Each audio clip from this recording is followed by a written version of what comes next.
Here we are once again, deep in the woods hunting game of all sorts and sizes. Whether you like to hunt with a bow, a gun, or go Rambo out there and knife down a deer, it is surely a challenging feat nonetheless. These subscribers sent in their stories of hunting trips gone all too wrong. When a relaxing getaway turns into a horror movie, what would you do? If you have a story you'd like to hear in a future video, be sure to send it on in at swampdweller.net or the email you can find in the description down below. If you're new to the swamp, be sure to subscribe, turn on notifications, and like the video. My good friend Zombie Corn helped me out on this video today. If you enjoy her voice, be sure to subscribe to her channel and check out her creepy videos. She shares some truly interesting tales with a cool visual twist. You can find the link to her channel in the description down below. Now, let's get into these allegedly true, scary hunting stories.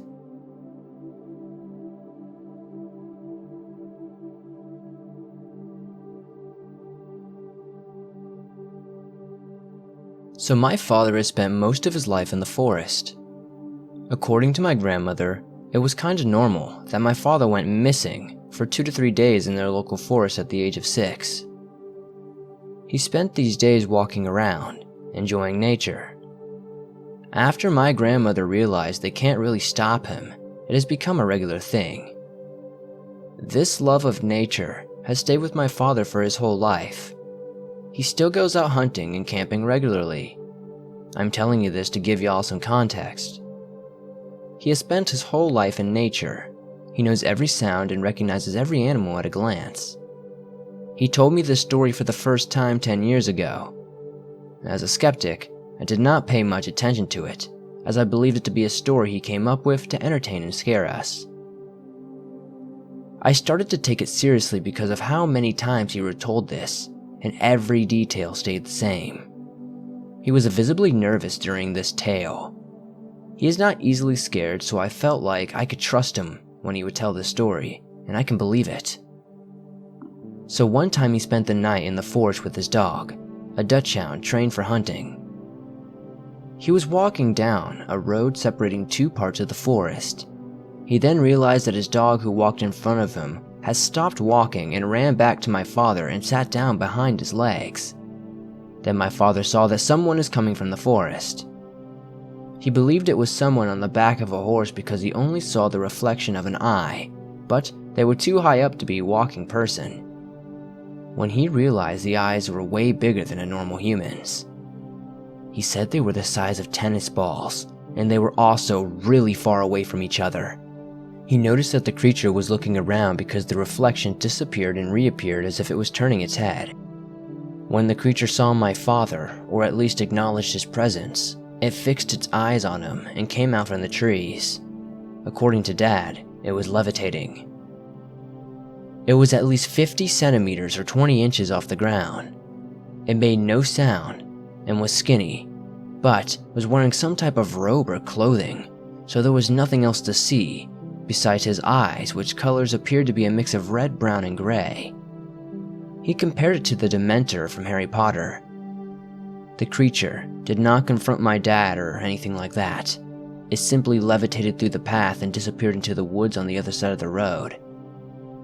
This is weirder than it seems, since that side of the forest is just a narrow, 3 to 4 meters wide region of trees and stuff after the trees.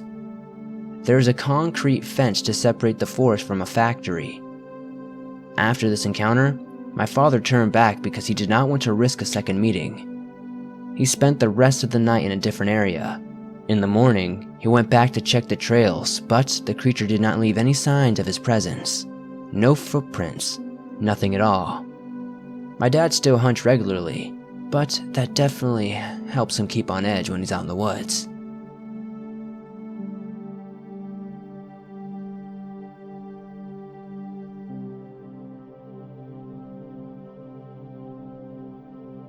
This encounter is secondhand, but was told to me on multiple occasions by the person that experienced this. I'm a natural skeptic and cynic, so I can't say I 100% believe it, but his telling of it was pretty simple yet concise, and did not vary between retellings. I've known this guy for many years, and his advice and input on just about everything is well-reasoned and always helpful, so I'll take his word on it, even if with a grain of salt. So, let's get down to business. My friend, we'll call him Marv, likes to go solitary camping on occasion to be one with nature and the things that go along with that. He is also an avid gun collector and enthusiast. I don't remember exactly when he said this took place, but it was a few years back and he decided to go camping on a whim. He packed his gear, a few guns, hunting rifle, and .45 sidearms specifically, and headed out into the country into a vast swath of property owned by a friend of his. He had full permission and the works. This happened close to the Kisatchie National Forest in south-central Louisiana. I won't be any more specific other than that. It's safe to say it's miles and miles of forest and wilderness. He liked to hike in pretty deep and camp at a specific spot he found a few trips prior. These details are kind of sparse, as it's not really the meat and potatoes to this encounter. So he made his way in and set up camp in his usual small clearing for the night. Skipping ahead a few hours, it was now late afternoon when he heard leaves crunching and twigs being stepped on. He assumed it was an animal at first and got up from cooking something on the fire to try to get a look. He gazed in the direction of the noise and saw a man approaching through the trees a good many yards away. He has described his etiquette for dealing with other people in very remote places as always being cautious, as more often than not, people he comes across are armed like him. He tries to stay as friendly as possible, but still keeps his guard up looking for any ulterior motives, as you never can tell what some folks are up to out in the middle of nowhere. He'll make chit-chat with them, find out generally what they're up to, if he can, and occasionally share a meal, etc. He's never really met with anyone nefarious as of yet, other than this situation and maybe one other, but that's a whole other ordeal. So one thing that sets off small alarm bells for him is he knows he's the only one with permission to be on this property. And secondly, this guy is not dressed for the location at all. He said the guy was wearing a white t-shirt, short blue jogging shorts, white socks, and sneakers. Mind you, Marv is miles out in the middle of the woods away from the paths, roadways, houses, or anything really. Nobody is going to casually stroll into his current location dressed like that unless they're lost, confused, etc. It was early fall, but not quite cool, very normal for Louisiana. So there's a ton of mosquito, ticks, and other insects aplenty. You're not going to have most of your skin exposed if you can help it, deep in the woods. I know that all too well from personal experience myself. So Marv assumes something might be up and calls out, "Hey there, do you need help or something?" Pretty loud, definitely loud enough to be heard. The guy keeps walking forward, staring directly at him. Marv is starting to get unnerved, and as I said, I know this guy well, and he's cool as a cucumber in a tense situation. Getting more uneasy as the guy is closing the distance, he gets to his feet and loudly declares, "Hey man, can I help you with something, or what?" The guys are 15 to 20 feet away from Marv now, standing at the edge of the clearing and the forest. The guy looking Marv dead in the eye speaks and clearly says, "Help me." Marv said he was already starting to get actually worried at this point because he said the way the guy said it was as if something that didn't know exactly how to talk was saying "help me," or at least that's what he first thought. It did not sound right.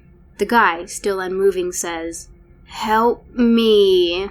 Again, slightly more empathetic, but really just slightly louder. Marv said this is when he picked up on what was truly wrong about this. He said the timbre of the voice was more female and actually sounded like a recording being played back, and that the guy's lips and mouth movements weren't matching up with the phrase. It's like he was just opening his mouth, emitting the phrase, and closing it again. Marv asked, "What do you need help with?" Not daring to back up or move whatsoever. The guy, still standing motionless, as well as still looking directly at him, said, "Help me," again, and repeated the phrase another 3 times slowly, but not louder in volume. Marv, now totally unsure of what the hell is going on, interrupts the guy by barking, "All right, You need to fucking go now, unless you actually need my help. Do you need my help or not? He continued loud and firm in tone. The guy didn't miss a beat and started up with the help me's again and made as if to take another step in Marv's direction. Marv told me that he then did the only thing that made sense at the moment and drew his .45 semi-auto pistol and pointed it at the guy, telling him again, "You need to fucking go. I don't care what you want." The guy started to get more animated and agitated, actually starting to say the phrase louder now, over and over, but not stepping closer or backing away. Marv did what he thought was right given his current predicament, assuming he was dealing with an unstable or potentially dangerous individual, and discharged a round into the ground in front of the guy. Now, this is where it gets fully batshit crazy. I'm not kidding. As the guy stops uttering the phrase, goes silent, and still staring at Marv full-on backflips/somersaults like gymnasts do, backwards into the woods and immediately out of sight. Yeah, you heard that right. Now I know what you're thinking because I had and still have this same reaction. That sounds like bullshit for sure, but Marv gave no indication of falsehood and told me this multiple times, each time in dead serious demeanor. Yet Marv said the guy backflipped away effortlessly, as if pulled back by an unseen tension coil. He described it as completely humanly unnatural and totally out of place. The guy had just appeared and repeated the same phrase over and over, eventually becoming almost frantic before Marv shot at the ground before him, causing him it to flee. Marv said he stood there, focused on the forest where the guy just flipped into, and saw and heard no further movement. It was like the guy had never even been there. He stayed like this as the sun began to set and the normal night noises crept in. As I mentioned before, Marv is a pretty unshakable fellow and actually stayed in the area for the night and the next night before returning with no further incident. When he had told me and some other friends about this, of course we asked many questions. We asked him to elaborate on the guy's speech sounds. He said the more he thought about it after the incident, the more he was sure that it was definitely a female's voice coming from the guy. It was like it had heard someone say this and mimicked it like a parrot or other talking bird would. Almost like a lure. He doesn't know what it wanted. Might qualify as it, didn't give any indication to follow or utter anything else. It reacted immediately to the gunshot, and you know what followed from there. He has been back to the property since, with no other strange occurrences. The only other minute detail I can think of is he did remember hearing during the early morning of the first night what sounded like a gunshot off in the distance, and it did sound eerily similar to his .45. He thought he may have heard it again on the hike back out. There are people who hunt in the area, of course, and it could have been just that. He couldn't be sure. Since the incident, and one other he had in a completely different location, he did some online research of the whole Kisatchie area and found many legends, stories, and supposed encounters dealing with skinwalkers and other unnerving bits of Native American folklore in that area, not to mention mimics and other similar supposed creatures. A lot of his encounter lines up with these tales.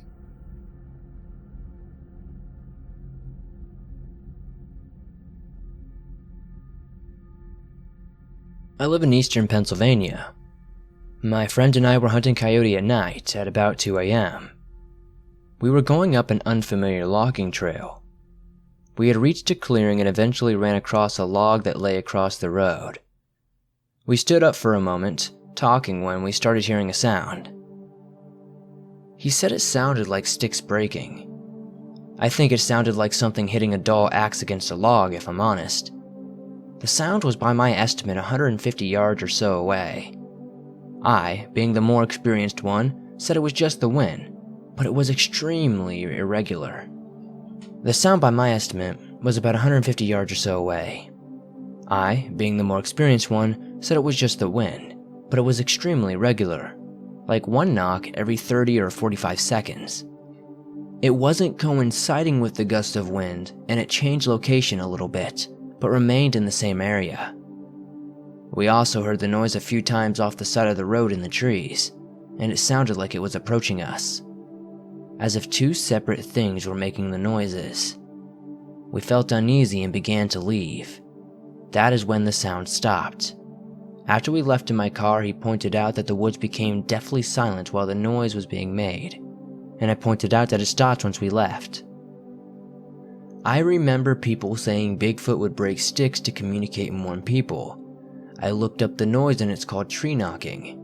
It fit perfectly for the description of what happened to me. Being a skeptic, I would like to know if anything else may have been making that noise. Did anyone else have a similar experience, and do you think I may have run across some sort of cryptid while hunting that night?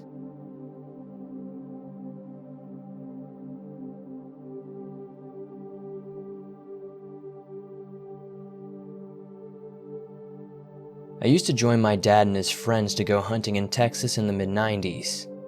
He had a son in the same grade, so it was much more entertaining than just being with adults. My friend's dad rented out this old farmhouse that had no heating or air conditioning. It was literally something that seemed like it was from the 1800s. There were cornfields surrounding it, and it was pretty secluded from the neighbors as far as I could see. We came to this farmhouse quite a few times, and I think other hunters used it too, because my friend and I always found Playboy magazines in the shed behind the house, and thought we were being naughty by looking at them. One thing that creeped me out is these dolls that were stapled on the side of the shed though. There was a Mexican senorita doll, a clown, and some kind of mouse if I can remember correctly. They were quite old, and I think someone had just stapled them on as a joke. The dads always laughed about them. One night we were there around November of '96 and had a great campfire in the back area. There were a few more dads with their sons than usual, and we were playing flashlight tag while the dads drank beer and were getting pretty drunk. It was all fun until one of the boys said they saw someone creepy in front of the house. We all thought he was making it up. He seemed distressed and told his dad that there was a man walking around the dark in the front of the farmhouse. The dads thought he was seeing things and didn't take it seriously. They actually probably thought it was one of the kids teasing him, but I immediately didn't want to go near the front of the farmhouse. The dads kept talking loudly as they kept drinking. We kept playing flashlight tag in the cornfields until another boy said that he thought he saw someone older hiding behind the shed watching us. We all quit after that, and just sat with the dads while they continued on their drunk stories. Eventually, we all came inside and went to bed. I remember the house being very musty, cold, and not comfortable at all. I bundled up in a sleeping bag on an old cot. My dad slept next to me and bundled up in his own sleeping bag. Suddenly, at some point of the night, my dad raised up in a panic, and I heard him run into the other bedroom to wake his friend. He thought the sun was coming up, but nope, it was a big fire. The old barn next to the farmhouse was engulfed in flames. We all jumped out of bed. It was around 4 a.m. My dad ran out to his car to move it away from any chance of grass catching fire and reaching it. There was a noise of tires screeching in the distance when we ran outside too. We have no idea if that was associated, but it seemed scary. I just remember being sleepy-eyed, watching this huge building burning up and feeling creeped out. I walked over to the shed to get away from the heat of the flames and could see the reflection of the fire on those creepy dolls. It took us all morning to keep the fire contained with shovels and dirt. We never actually knew who or what started the fire. It wasn't our bonfire because that was way on the other side of the house. My friend was certain that they had seen someone creeping around the property. My dad thinks some disgruntled neighbor might have come over and started the fire. Either way, I can't explain the scare factor of this just by typing a story, but it was quite strange.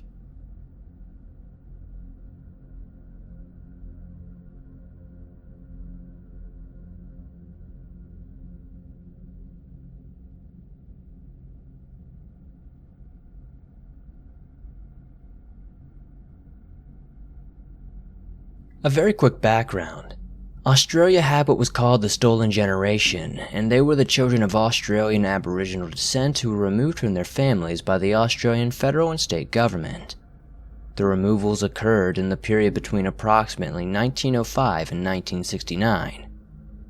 The towns with missions where this stolen generation was housed were and are still notoriously haunted.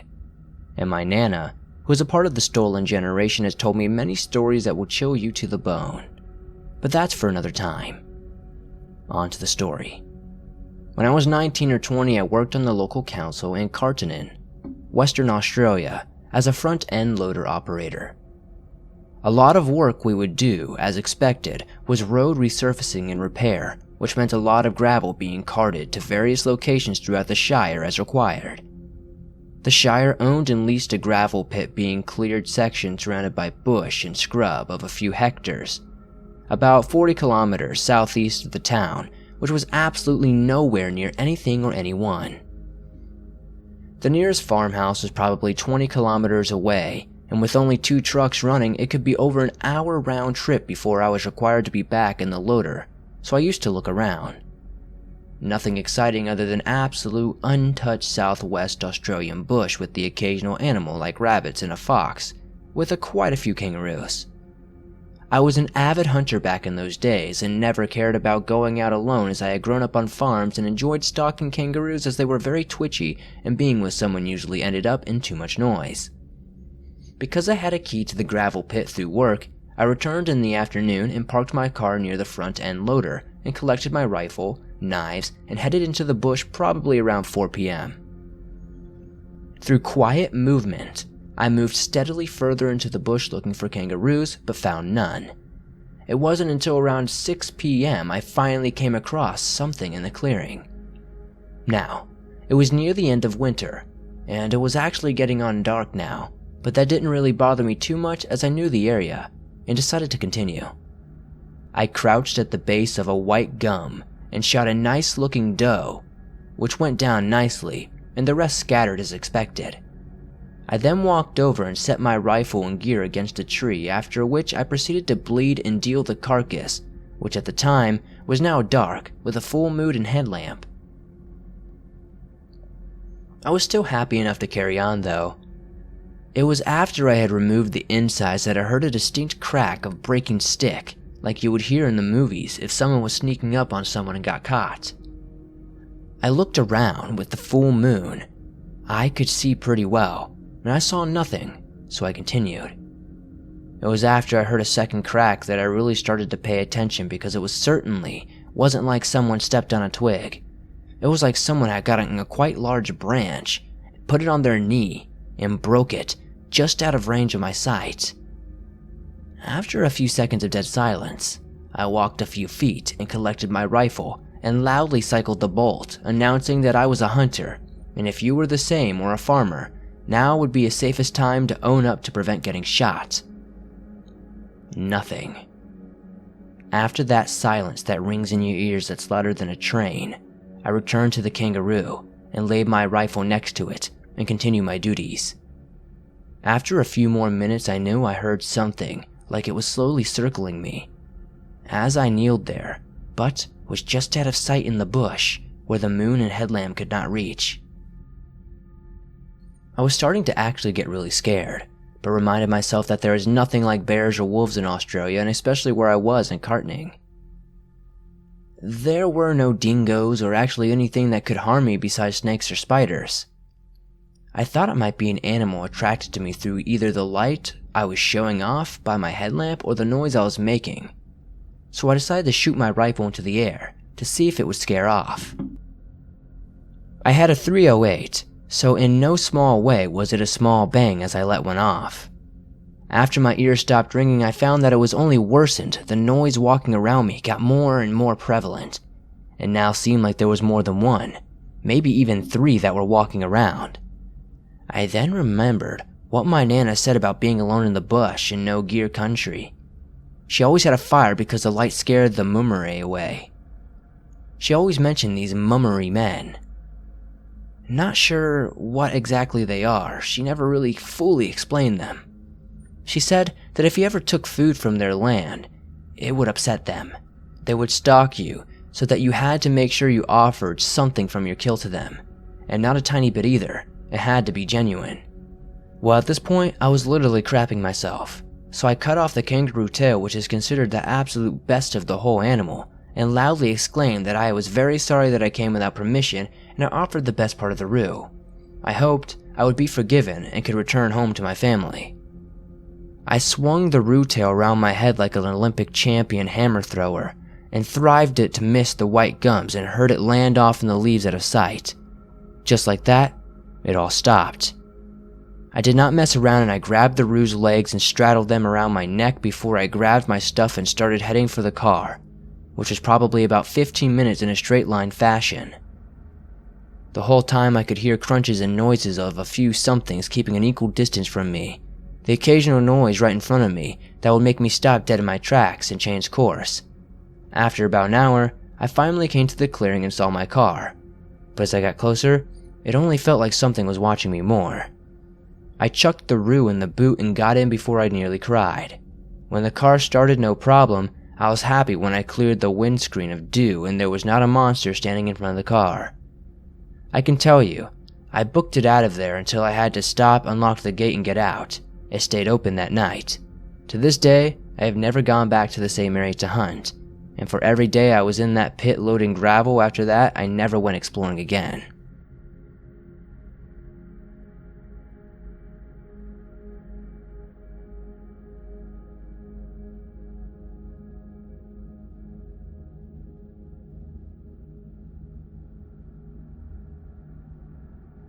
I went whitetail deer hunting alone one afternoon on the Ogeechee River in Eden, Georgia. This is a very swampy area. As I remember, it was about 2 weeks after my first strange hunting experience. I was walking along with my shotgun on my shoulder and was just entering a swampy area with lots of cypress trees. There were lots of cypress knees growing out of the water and lots of Spanish moss on the trees. I stopped after a short distance and had the uncanny feeling I was being watched. I thought maybe there was another hunter in the area, so I started scanning the ground as well as the trees for a hunter in a deer stand. I looked directly in front of me and thought I could make out a face looking directly back at me. The two eyes, a nose, and a mouth. I don't remember ears. I kept staring at its face, thinking it was probably just my brain playing tricks on me, causing me to see a face where there was only Spanish moss, tree limbs, leaves, and brush. Then I saw the eyes blink. At this point, I reasoned that maybe I was looking directly at a deer head-on and this was causing the face to look odd. I then lowered my shotgun and pointed it towards this unmoving face. When I did this, the face disappeared, and I could see the water splashing in the shallow swamp area as something ran away from me. I could see the splashing as it ran seemingly on two legs, but never did I see what it was. If this had been a deer, it should have seen its white tail flagging as it ran. I saw absolutely nothing. I decided to go back to my car and go home. The feeling that something was not right about this situation came over me, and I knew I should not stay in the area. I went back to my car and left as fast as I could.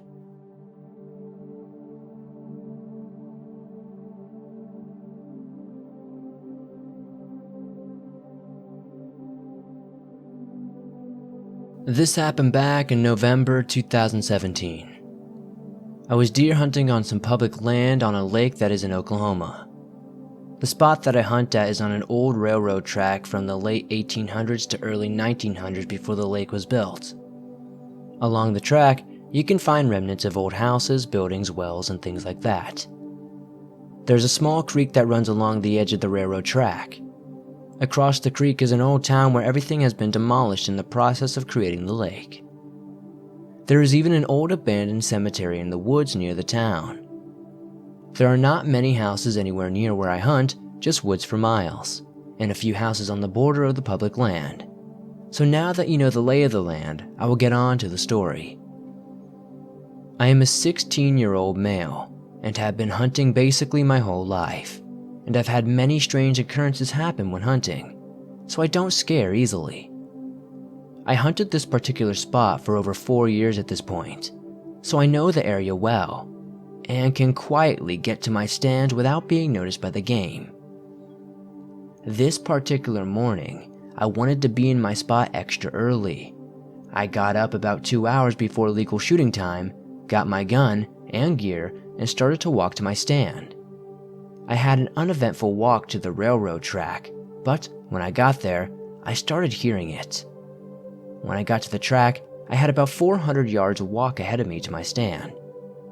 When I first heard the noise, I immediately got chills for some reason.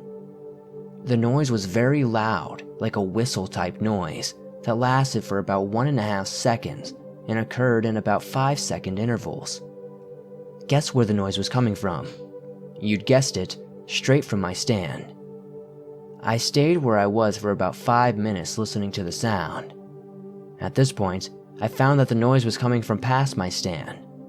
So me, being the avid hunter I am, decided to risk it and go to my stand anyway.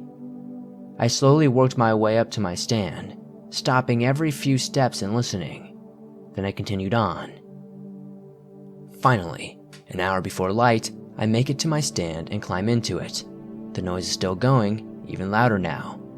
I sat for a while taking recordings of the noise on my phone and researching what it could be. Now it's about 10 minutes before light. I hear the noise once again in the distance where it had previously come from.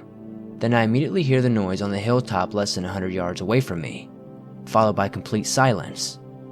That was the first time hearing any noise like that before. I've been hunting many times and still haven't heard anything like it. Before you go saying it was something blowing in the wind, there was no wind that morning. Absolutely none at all. There are no oil rigs in the area either that could have made that noise. Does anyone know what this could have possibly been? I have a Native American friend that I showed the recording to, and he said it sounded like a Native American flute, but I'm not really sure.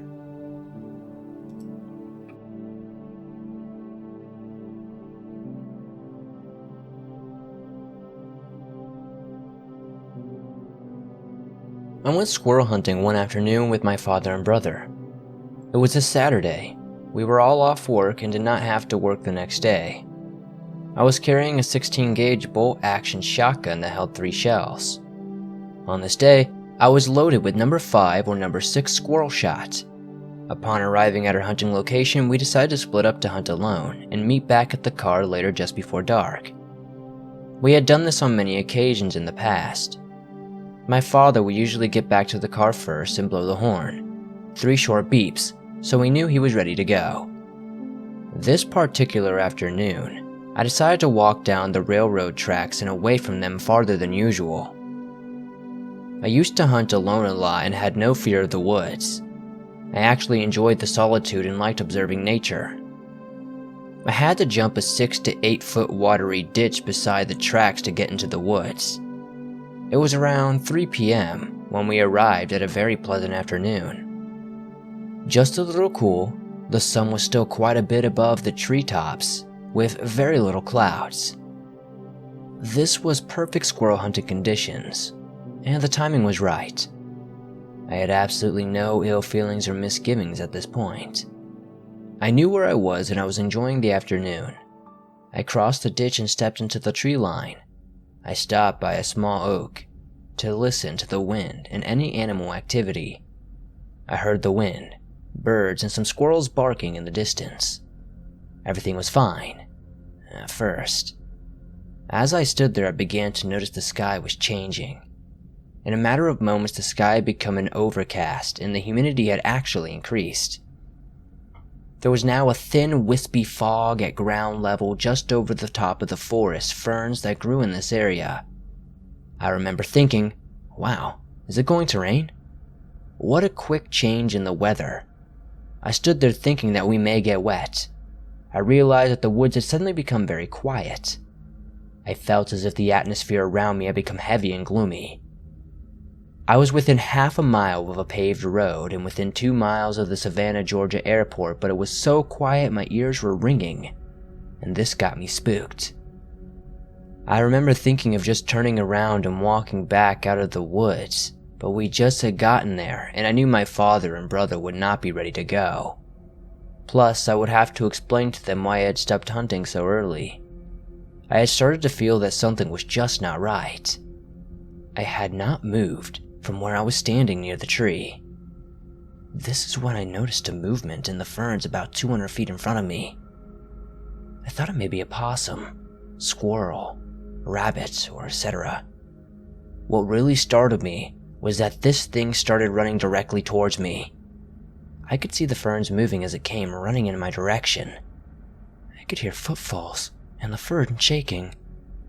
This is very, very unusual behavior for a wild animal. I thought that maybe it was a lost dog or something along those lines, trying to, not scare myself. I suddenly realized that this could be a rabid animal. At this point, I lowered my shotgun and pointed it at the so far unseen animal. When I did this, the thing changed its direction when it was about 30 feet from me and ran off to my left. I never did see what the animal was, and have assumed all these years it was something so small I just could not have seen it through the bush. Whatever it was, kept going until it was about 50 feet from me and stopped. The ferns were only about 2 to 3 feet tall in this area and not very thick. I could never figure out why I never saw this thing. After just reading the story in one of David Paulides' books where the lady said she was dragged through the woods by her hair by something she could not see, my mind went immediately to this experience.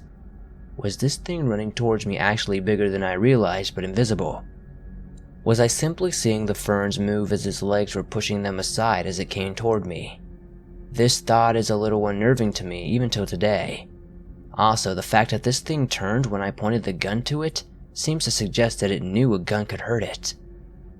I was really wondering about what just happened, was getting more of a feeling that I needed to get out of there, so I almost turned to leave the way I'd come. However, my pride and man-up mentality made me shrug this off. I then walked forward in the direction of where this thing had come. I decided to walk to my right a little in the direction of where my brother should be and just get out of there. After walking a short distance, I came to a very thick and tall patch of briars. The briars were about 8 feet tall and about 10 feet in depth. I remember thinking that I had never seen such a large patch of briars in this area before. I looked in both directions to see if there was a way to walk around the briars, and could not see an end in either direction. It reminded me of a very large row of concertina wire from World War II battlefield. My first thought was, oh well, I'll have to go back the way I came. As soon as I had this thought, I was overtaken by a very, very ominous feeling that something was just not right there. At this point, I decided, very uncharacteristically of me, to push through this patch of briars to get to the other side no matter what it took. I got scratched pretty badly on the arms while doing this, but could not help myself. I kept pointing my shotgun behind me, with my right hand pushing the briars away with my left, in case this rabid animal charged me again. When I got on the other side of the patch of briars, the first thing I noticed was the sun was out and setting behind the trees. The sky was clear again, and it was 5:30 p.m. now. I could not believe it had taken me 2.5 hours to walk 200 feet. I could hear birds singing and squirrels barking. The atmosphere was back to normal, and I knew everything was as it should be. Then I heard my father beeping the car horn signaling it was time to go. What a great feeling it was to hear that horn. I never did tell my father or brother about this experience. I'm not sure why. Maybe because I knew that it was such a strange experience that they would not have believed me if they were not there to feel the foreboding feelings. I guess I even felt a little embarrassed about getting spooked while hunting and walking through a patch of briars instead of going back the way I'd come. Now, after reading various paranormal books, I wonder if I came close with something like an alien or some sort of evil entity.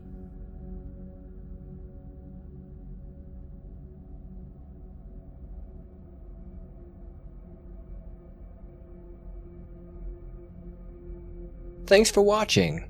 These stories of hunting trips gone wrong definitely freaked me out. If you like these stories, be sure to hit that like button as it helps the swamp continue to grow. If you're new to the swamp, be sure to subscribe and turn on notifications to never miss a new video, as I upload them almost every single day, and all things natural and supernatural. If you have a story you'd like to hear in a future video, be sure to send it in at swampdweller.net or the email you can find in the description down below. I would love to share your story with everyone here in the swamp. My good friend Zombie Corm helped me out a ton on this video today. If you enjoyed her voice, be sure to subscribe to her channel and check out her creepy videos. She shares some truly interesting tales and I think you'll really like them. You can find the link to her channel in the description down below. It would mean so much to me if you would support her and help her reach 1,000 subscribers this year. That would be awesome. Now, I'll see you guys soon with another creepy video.